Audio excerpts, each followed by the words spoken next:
Hello, ladies and gentlemen, and welcome back to the Heavily Contested Podcast, the podcast where there's no more football, bro. I know. It was the first week I was pulling my hair out. I was scratching, fiending.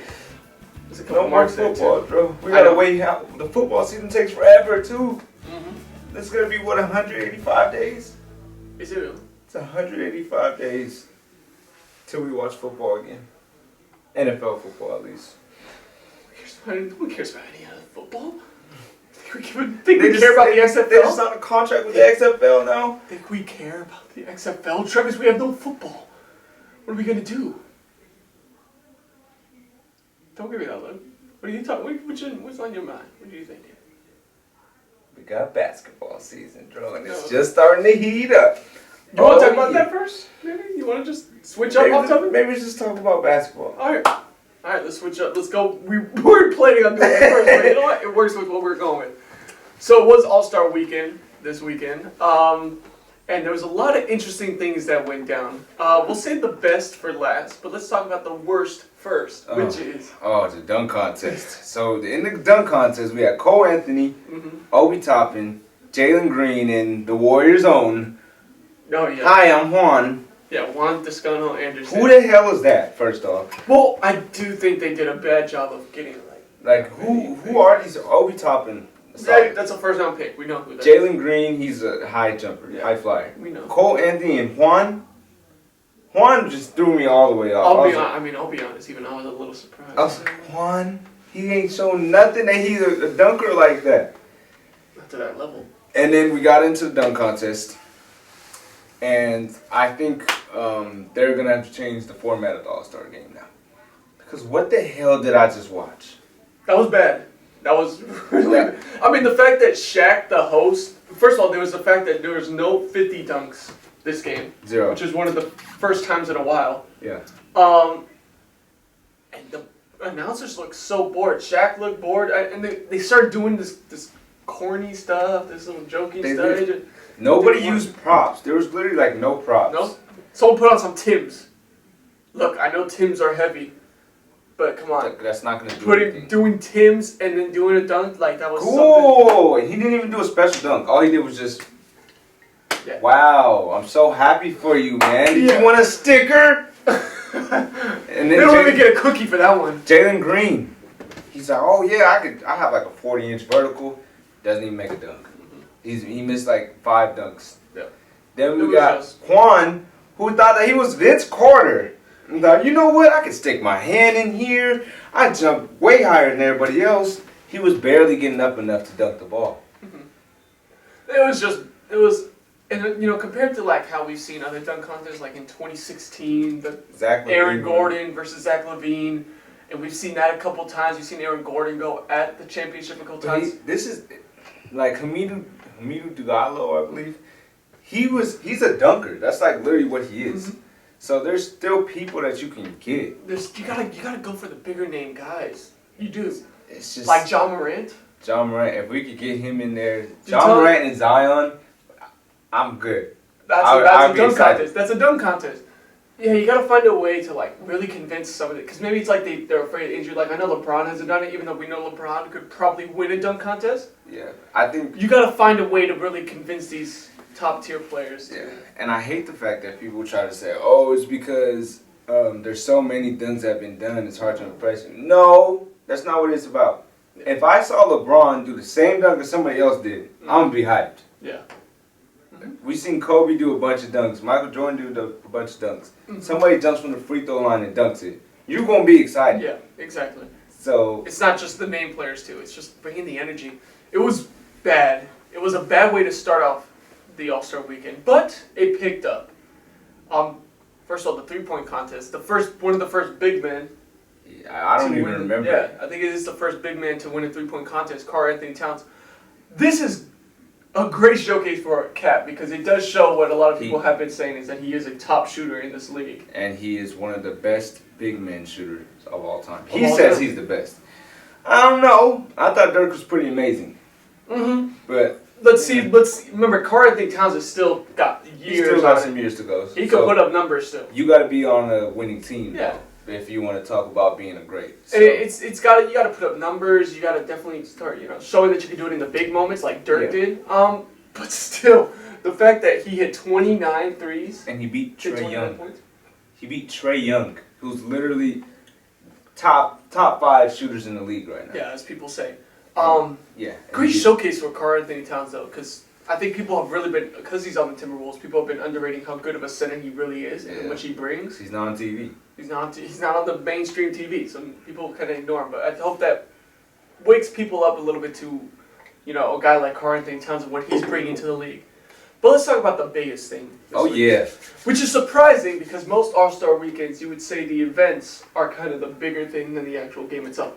But I have to say, ever since this new format that basketball's been doing, what they did. They were smart with the All-Star. They changed it up from just the normal scoring format, and now they switched it to you win quarters, and then you have a final set point that you have to reach at the end of the game. Yep. Makes it more competitive. Yeah. There have been a lot of games, including the last probably couple years now, where it's come down to the finish. Mm-hmm.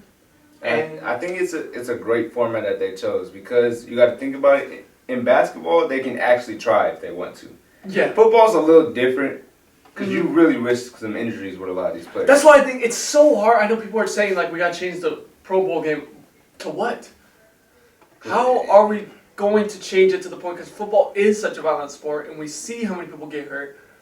Yeah, it'd be cool if we saw all these players try. We see Deebo Samuel rolling with, Aaron Rodgers in a Pro Bowl or something, or, any other receiver, any other... Right, yeah, it's very hard to actually get them to fully try knowing that they could kill somebody on the other side.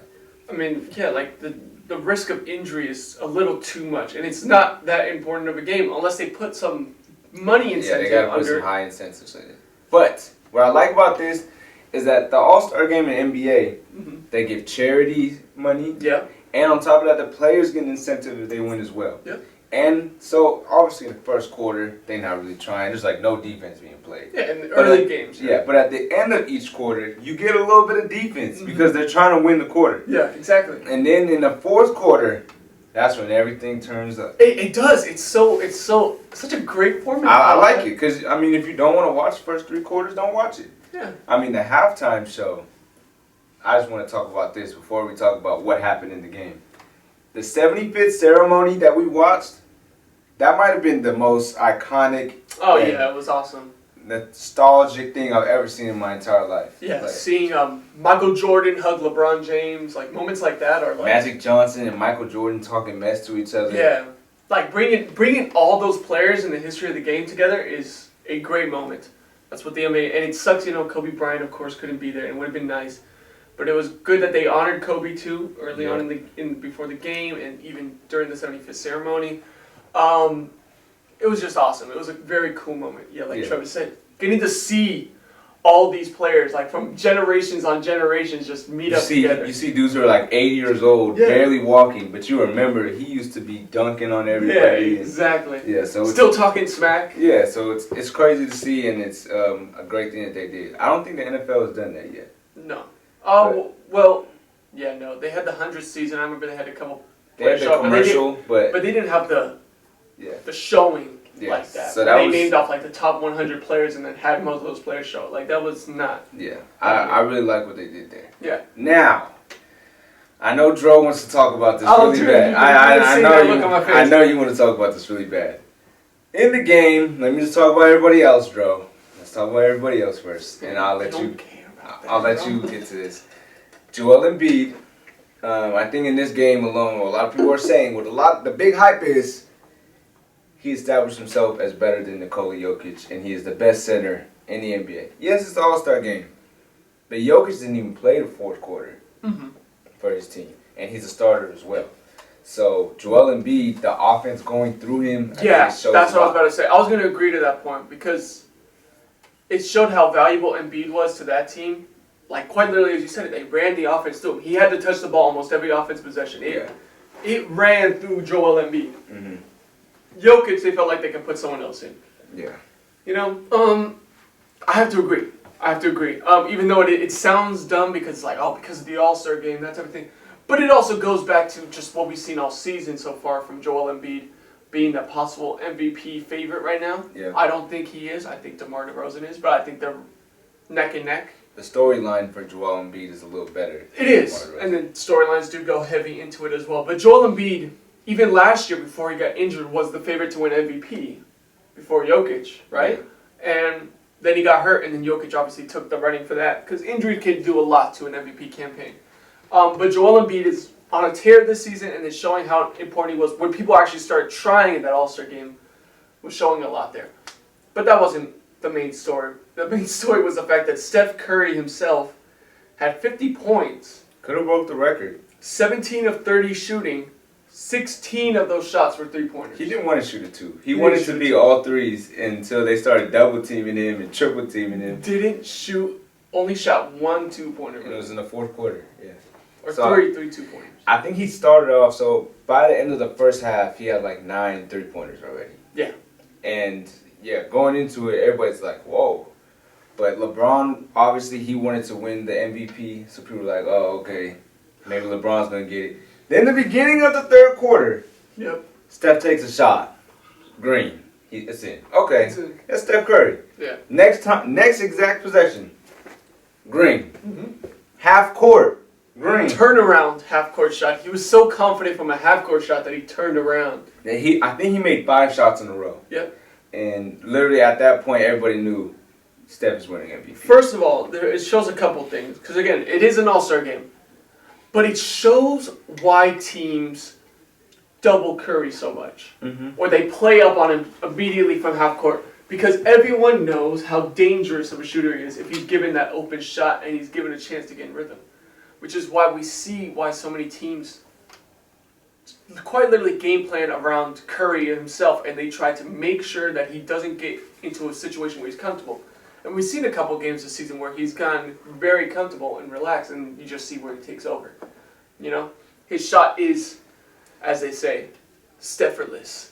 Lord, oh Lord. But you know, it does show a lot about how good of a shooter Steph Curry is, why he is the greatest shooter of all time, and it shows why teams play the way they do against Curry. Because if you give him that chance, what's really stopping him if you play lousy defense? What's stopping him from actually hitting 16 threes in a normal game? Yeah, it's I think a lot of the people that are talking about, oh yeah, it's an all-star game, didn't really watch the game. No. Because then after he started making like 8 threes, he started getting guarded. Yeah. And they literally tried to force Curry to pass the ball to somebody else, so he couldn't score. Like people do in other games. That's why the Warriors succeed more as a team now, compared to just Curry.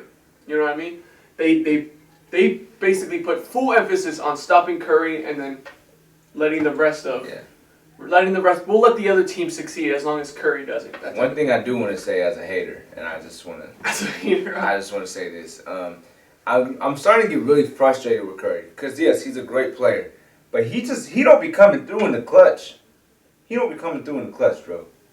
He could have won this MVP with the record for one, and then he started selling. They almost lost the game. All right, bro. Then we had to have the GOAT come in. Yeah, oh my. The GOAT, you know, he said, "Hey."